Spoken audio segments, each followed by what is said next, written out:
don't feel I'm awake. I feel like I'm in a dream, being here.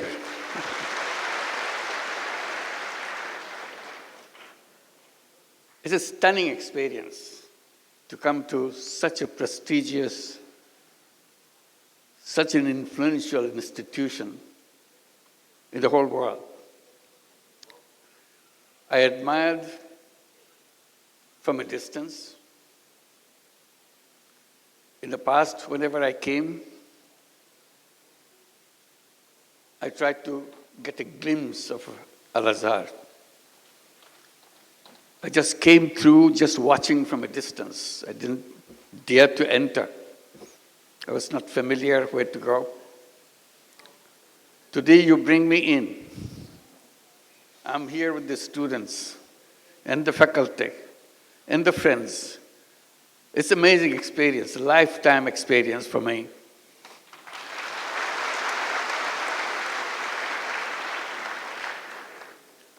I give my greetings to Grand Imam and all the leaders of the university. When you are mentioning all the numbers, these are stunning numbers. I come from the academic background. I know what it means, how staggering those numbers are, how overwhelming the undertaking is. This is a memorable event for me, to see you, meet you physically, and even get a chance to talk to you. It's a rare, rare opportunity. As someone coming from academic world, it's always exciting to be with the students. That's what we do, that's what we live for.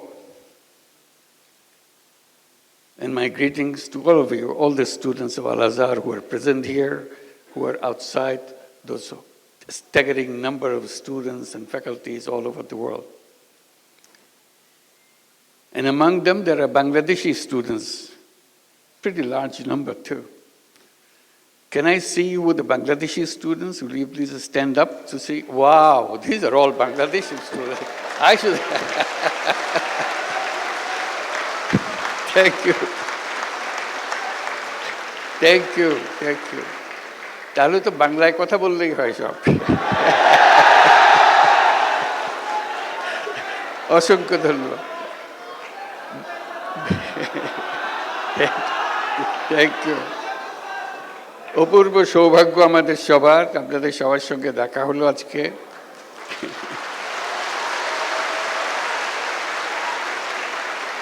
আমরা দেশের সবার পক্ষ থেকে আপনাদেরকে বিজয় দিবসের শুভেচ্ছা জানাচ্ছি।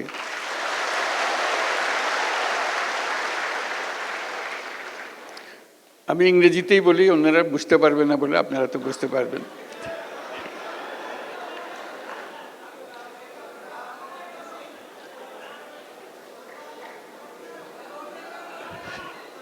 একটু পরে বাংলা বলবো, আগে ইংরেজিতে বলেনি কিছুক্ষণ।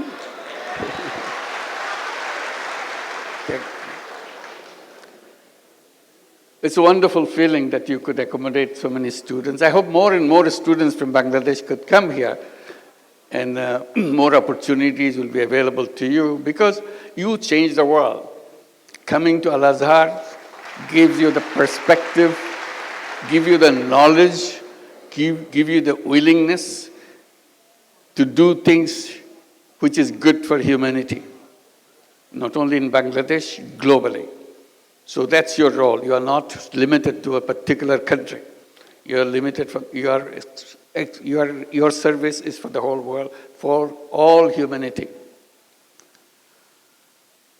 I have to catch a flight right after this, so I have to be brief, and I'll try to share my experiences, what I did as a teacher, what I was trying to do, because this opportunity to interact with the students give me this opportunity to share what my efforts were, initiatives were.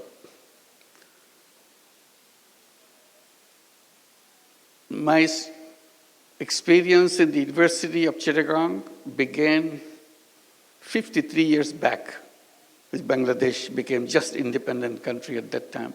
I came back from the United States where I was teaching. Bangladesh today and Bangladesh 53 years back are completely different.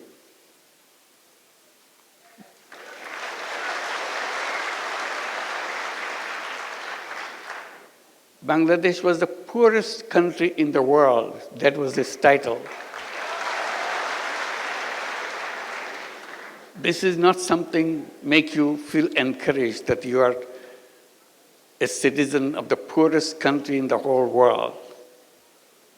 86% of the population of Bangladesh were under the poverty line. And you see poverty everywhere. And that war of liberation made it worse, because all the roads were broken, all the bridges are torn apart because of the war of liberation. People's life became very, very difficult. And as I was teaching, trying to see what can be done to make sure the people who live around the campus are reached out to. Because I was campaigning within the faculty of the university saying, if university is the reservoir of all the knowledge of the world, it doesn't matter where it is located, whether it's in the poorest country or the richest country, university is supposed to be the reservoir of all knowledge. And that's what Chittagong University should be too, as a reservoir of all knowledge. My question to the faculty was, if it is the reservoir of knowledge, should it be just limited to the walls of the university? Or should it be available to the people who live around the campus? That became a big debate. And I was campaigning that knowledge is no good if it is not useful for people. So if the university has knowledge, it must reach out and touch the lives of the people who were around it and beyond. And that's what this whole meaning of having an university. So I was trying to see, not many people paid attention to it. What can be done? And then terrible thing happens in Bangladesh. Terrible, terrible thing. Worst thing that happened to our life in the history of Bangladesh. In 1974, we were hit by a famine. And Bangladeshi students probably heard about it, but others may not. An enormous number of people were dying of hunger throughout the country. You literally see dead bodies on the street every day. They died not because they had some any disease. They died because they couldn't eat. They didn't have enough to eat. And dying by hunger is the most painful way to die. Death approaches very slowly. The day you die, the moment you die, you cannot distinguish, nobody can distinguish at what point you are alive, at what point you are dead. It's a very slow-moving process. And suddenly, it shocked everybody. That is death by hunger, massive number of people in Bangladesh. And that hit us too in the university. So one of the things I was trying to do, if shortage of food is the problem, people couldn't eat. All I can do, at least try to help the village next door to the university campus do not have shortage of food. So my first effort was to make sure there is no shortage of food in one village which is next to the university campus. So I did lots of different things. Then I saw no matter what I did, there's still a large number of poor people in the village who couldn't afford to buy that food, even if they had the food in the village. So I was trying to see how do you do that. One traditional way, give them charity, give them some money so that they'll get some food. And I was wondering whether there's a good way to do that, because religions, most of the religions say that, give charity to the people for good reasons. But I was kind of hesitant, because this is something which doesn't lead to the solution. It only perpetuates the problem. So I kind of took a different decision that I don't want to go by that route. It's a good one, but I don't want to pursue that road. I was looking for something which can be sustainable. Opportunity came, some of experience of interaction with a villager, a village woman. And she was explaining how she survives in a daily way. But in her survival process, she had to borrow money from someone to make some stool. And then the lender, which is the trader, gets all those stools to himself and sells in the market. And he gives the lowest possible price for those stools that the women made for. So she was totally cheated out of the whole deal. So she remains poor, but she struggles hard to make sure she gets a meal next morning or next day. The reason she didn't have the money to buy bamboo, which goes into the stool. I asked her, how much does a bamboo cost? So she borrowed the money from the trader.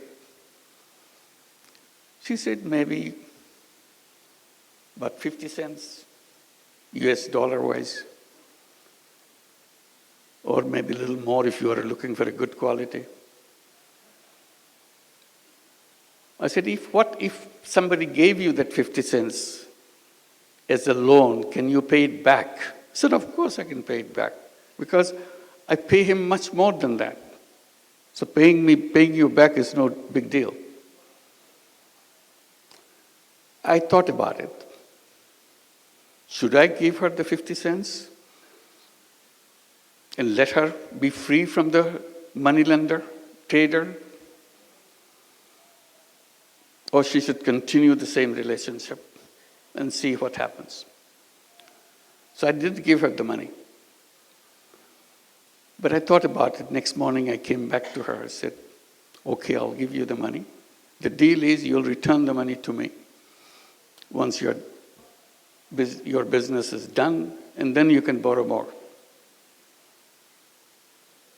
So this was the start of something that I continued, because I was so excited that she really paid it back, and I gave her money back again. So I told the villagers. In the meantime, I became very familiar with the village women and village people. I said, if you need money, come to me. I'll give you the money. This is in a circumstances, in an environment where money lenders will give you money, and for that money you have to give away everything. Still your money is not paid back. That's what the money lending practices in Bangladesh and many other countries is all about. Here I am, I'm not talking about taking away everything. I'm just asking for the money to be back, that's all. Whatever I gave is returned to me. People thought, oh, it's so easy. So it became very popular. The more popular it gets, more excited I get. Because it helped people. They started doing things and paying me back. Then I thought, this is not my job. I'm a teacher. Why should I lend money to people? This is the job of a bank. So there are several bank branches in the campus. So I went to the bank branch that I'm more familiar with. I told him, why don't you do that? He told me, no, banks don't lend money to poor people. That's not their job. I said, what is your job? So lend money to people who need money, lots of money. I said, that's very funny. You want to give lots of money, but you don't want to give little money. He said, that's banking. I said, that's wrong. That's wrong banking. So I kept summarizing that principle of banking. I still do all the time. It's a very strange principle of banking. The banking principle is very simple. It says the more you have, the more you get. If you have nothing, you get nothing. I said, that's very strange. You have the whole banking structure in the whole world on that principle? It is like that. Still, it's all over the world. I said, banking system is wrong. The first time I became very bold, I started saying banking system is wrong. How should you fix it? I said, very simple. You reverse your principle. The new principle would be the less you have, the more attention you get. If you have more, you have to wait. All bankers laugh at me. That's not banking. I said, that is the banking. If banking has any meaning, it has to touch the life of the people. And touching the life of the people begins by accepting that principle. The less you have, more attention you get. Then bankers said, oh, it will not work.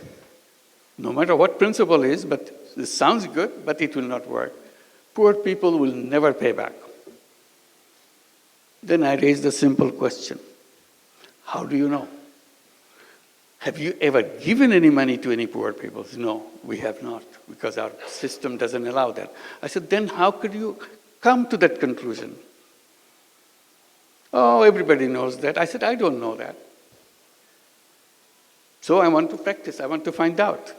So I started doing that and find out everybody pays back. They said, well, it can stay for a while. They are trying to impress you so that they can get more money. The more money they will get, then they'll stop paying you back. I said, that's your assumption. I will not stop until I face that problem. I will continue. And I continued. As I continued, more and more people came. In the meantime, I started focusing on the poorest people, and the poorest of them are the women. So I said, why don't I start at the poorest level of survival? So naturally went to the women and started doing it with women. And it expanded. Then I said, why don't I create a bank, separate, different kind of bank than the conventional way that you see?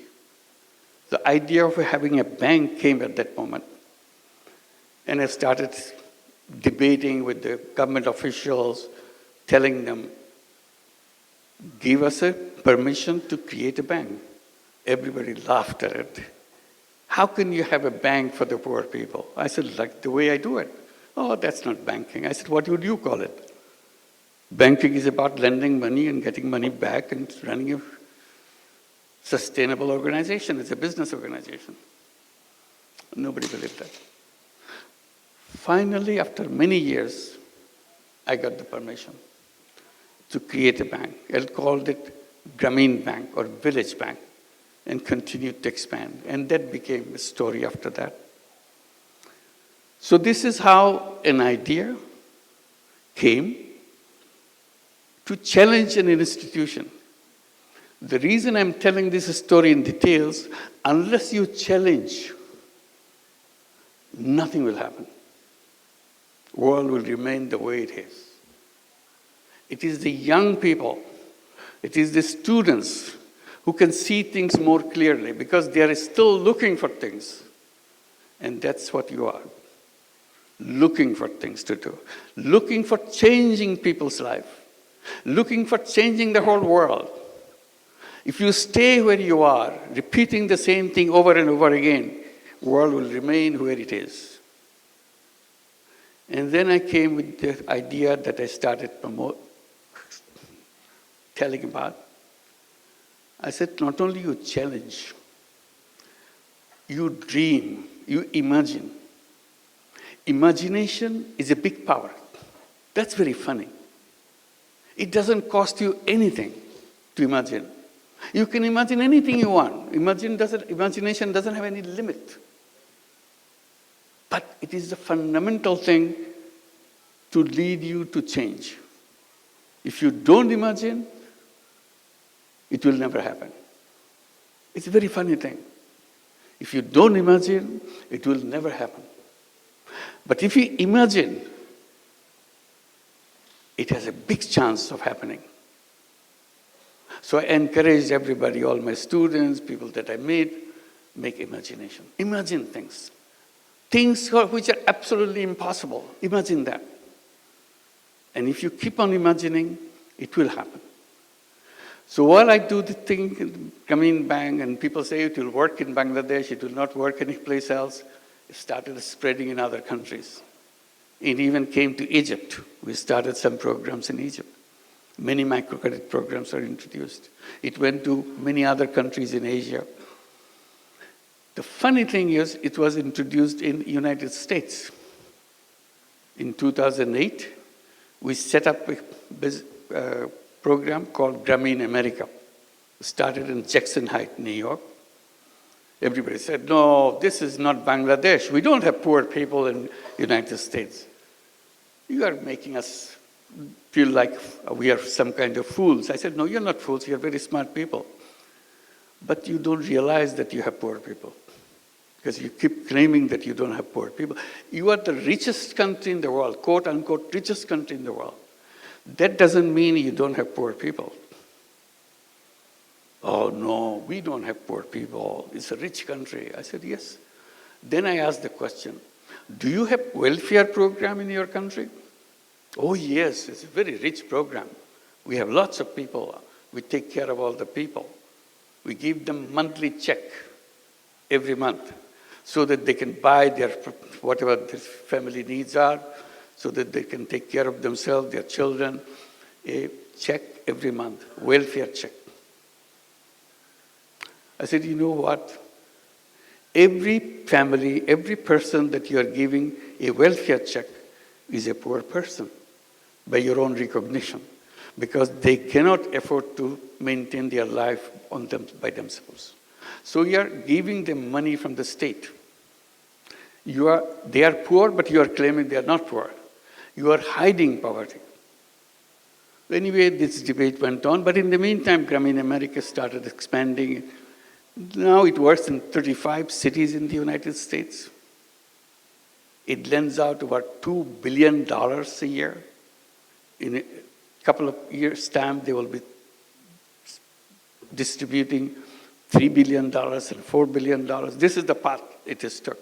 And the amazing thing, repayment rate is absolutely near 100%. Never changed. So you challenge something, and people say it cannot work. Okay, it can work in Bangladesh. Bangladesh is a funny country. Anything can go, but it will not happen in any other countries. Now it's all over the world.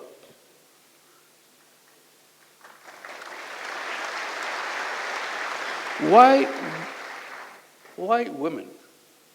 I explained. And I said, women are not only poor in terms of income, they are also poor in health. If you are poor, you are always poor in health. If you are a poor woman, then all the diseases of the world is heading for you. That's the situation of poor women. So along with microcredit, all the loans that we give, savings that we take, we started looking at the condition of healthcare of the poor women. So we built up a whole healthcare program. We have healthcare program in every village so that we can take care of all the women. We have over 10 million borrowers, meaning 10 million women in our system, in the Grameen Bank in Bangladesh. So there's lots of people needing healthcare. So we introduced our healthcare system, and it worked very well. And we created many other systems to help the poor people. And people say, why are you doing all these things? Why don't you leave it to the state to take care? I said, look, the state government can do whatever they can do, but every citizen has a right and obligation to do what he or she can do. So we are simply using our right to make sure we make life for other people better. That's what we are doing. But you're doing it in a bit, you are charging people fee, you're charging people money to run this. Why don't you do it as a charity? I said, I'm always trying to stay away from charity, but charity has one limitation. Charity is a wonderful word, wonderful idea, because that's where only place where poor people could survive, charity. I said, I am saying that it can be done in another way. Because charity, when it goes, helps people, it does help people. But money that goes, it never comes back. So you have only one-time use of your money. So you have to find fresh money to do the same thing again. I said, what I'm doing, I'm trying to create it as a business proposition. So money goes out and does the job, and money comes back. So you use the money again and again, it never stops. I said, this is more powerful. Charity money has one life, but if you do it in another way, where it's a business proposition, then it has an endless life. Then you say, then you must be making a lot of money. I said, no, I'm not making money. That's not what I do. I promised to myself that I'll never make any money for myself. That's it, simple proposition. So I don't even make any money for myself.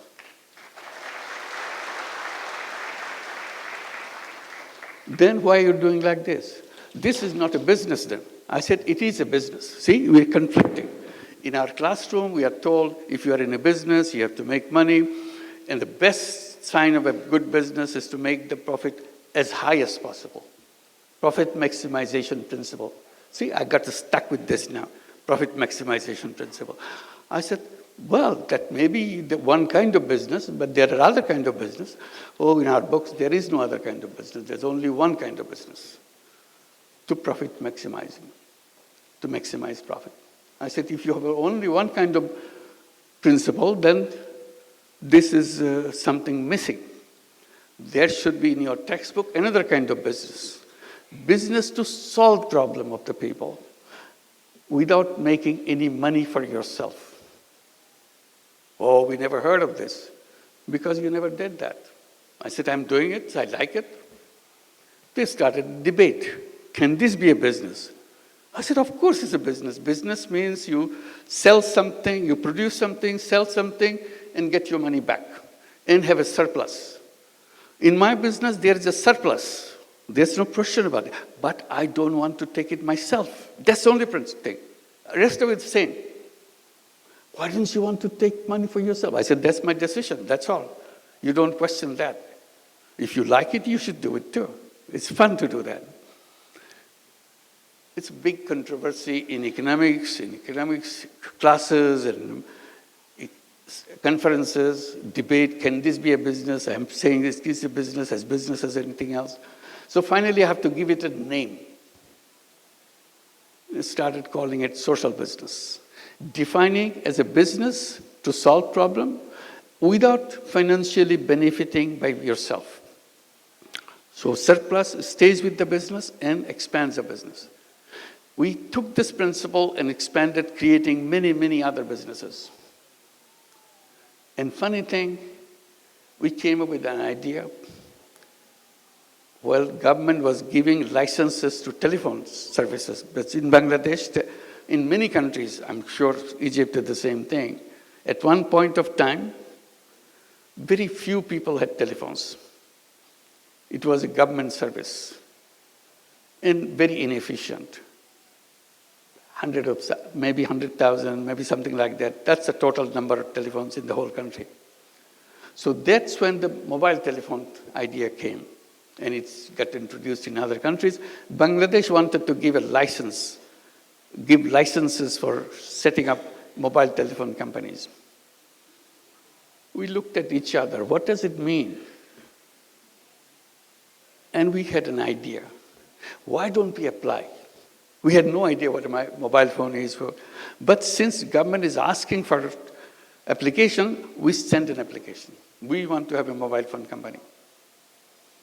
Everybody asked, why do you want to have a mobile phone company? You are just lending money to poor people, that's all. Mobile phone company, mobile phone is for the rich people. Very rich people.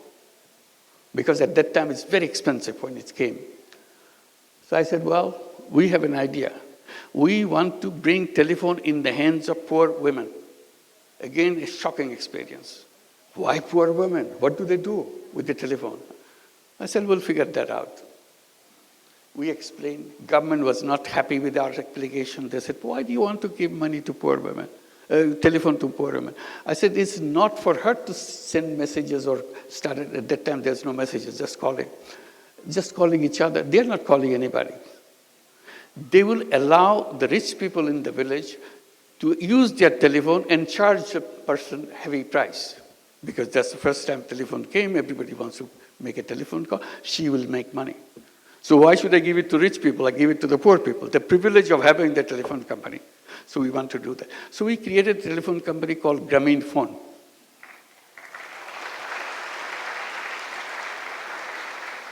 Government official asked, you said your women are illiterate. I said 100%. All our women are illiterate. They cannot read, they cannot write, they cannot even write their names. They don't even know what their names are. That's the beginning. Then why are you giving the telephones? Who cannot read, who cannot write? How are they going to push the buttons if somebody says, make a call for me to such and such place? I said, you underestimate poor people. If they find out pushing those numbers bring them money, they will learn it in 10 minutes. There are only 10 numbers in the whole world. So if those numbers bring money, they are smart people. The poor people are poor, but they are not dumb people. They are very smart people. That's how they survive. And literally they did that. They learned those numbers and became very successful telephone companies by themselves, just selling the telephone service in the villages. We call them telephone ladies of the village. Very soon we had 1 million telephone ladies selling services all over Bangladesh. Grameen Phone became the largest telephone company in the country, still the largest company in the country. The reason I'm telling this story is, you have to just twist a little bit. World changes completely. All I did, give few cents lending to poor people. It changed the whole world. Because I stood by it, explained it, repeatedly showed that it is possible, it can be done. And then I bring the mobile phone in the hands of the poor people. Everybody said, this company will never work. That became the largest company. They never had an idea that women and the poor women can be involved in telephones. It dramatized the whole family. She became the most powerful person in the whole village because she has a telephone. You may be a rich person, but you don't have a telephone. Because our company gave only telephone to the poor women, nothing else, in the beginning. Now we give it to everybody. So she became very, very respected person, very important person in the village. One lady was explaining to me in those days, saying that, I said, how do you know you're an important person? She said, I know I'm an important person in the village because no wedding ceremony can take place in 7 villages around me without me getting invited. That's the importance. So it's powerful. It gave them power. It brought technology. Their children changed. We pushed these children to go to school. We gave them scholarships. From illiterate families, they went to universities. They got their PhDs. Many of them became doctors, engineers. I said, there's nothing wrong with the children of poor families. Simply, they didn't have enough finance to go through the school system. After they go to the school system, they're as good, even better. They're topping the class.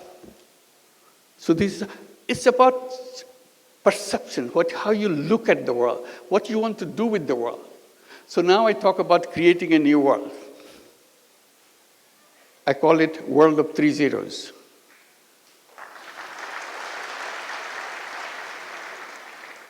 People get a little bit curious. What is zero? Is nothing. So what 3 zeros mean? It's very simple to remind ourselves. Zero net carbon emission, because we cannot survive unless we achieve that. Zero net carbon emission. Zero wealth concentration. You know, our countries move forward, like Bangladesh has moved forward in the last 53 years. But where did all this money come? Where did it go?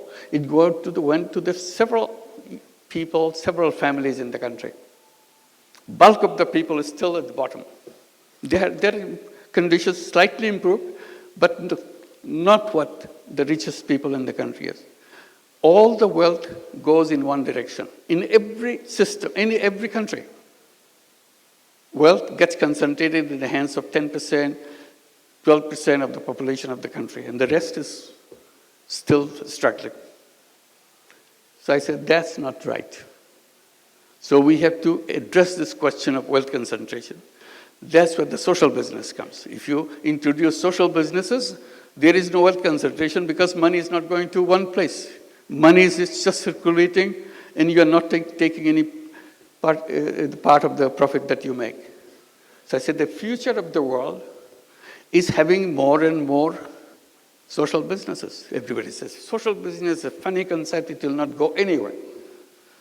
Then we see big companies like Danone, like Uniqlo, they are becoming, Uniqlo is a big company in Japan, Danone is the biggest company in France.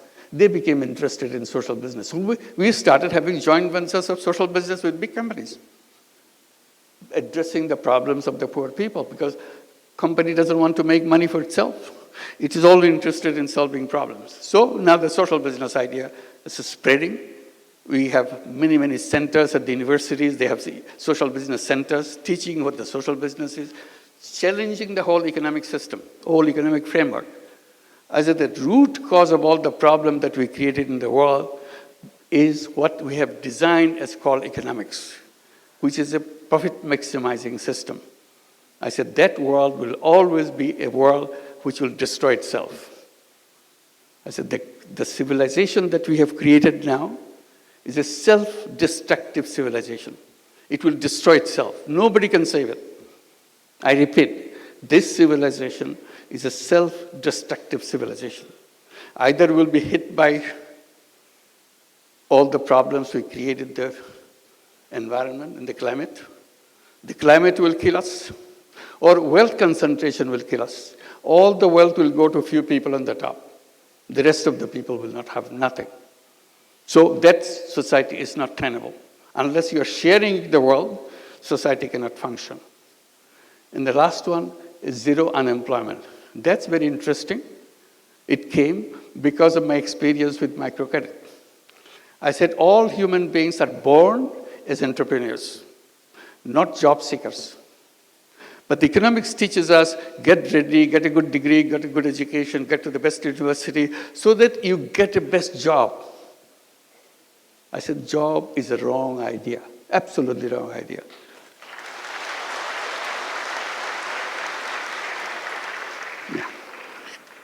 Yeah. We have to leave.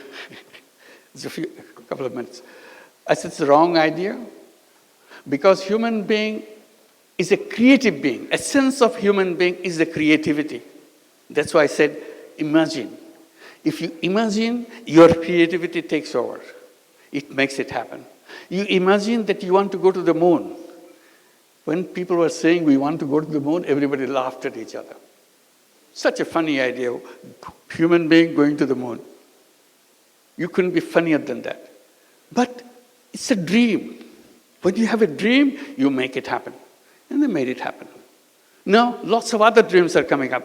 What is your dream? The best thing any education institution gives to the students is to make him or make her capable of dreaming.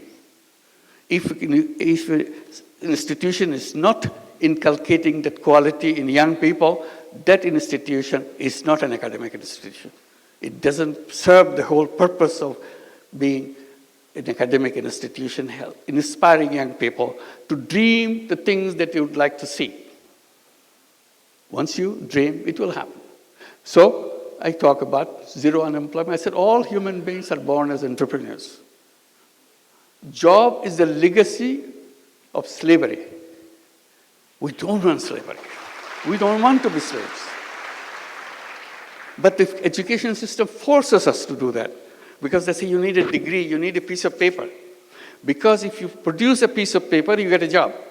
I said, I want to create an education system where we don't need a piece of paper. We don't need a degree to show it to somebody. I use the knowledge to change the life of the other people, change the life of any people. That's what entrepreneurship is all about. And entrepreneurship is not about making money. Entrepreneurship is about changing the life of the people. So if you can create a society, create a world of 3 zeros, zero net carbon emission, zero wealth concentration, zero unemployment, we create a new civilization. That's the challenge. That's the task that we have. এই কথা বলার জন্যই আপনাদের কাছে আজকে আসলাম। আপনাদের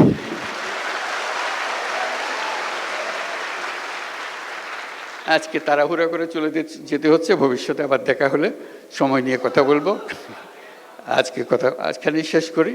সবাইকে অসংখ্য ধন্যবাদ। আশা করি যোগাযোগ রাখবেন, আরও বাংলাদেশ থেকে আরও আপনাদের বন্ধুদের নিয়ে আসতে পারেন কিনা দেখেন।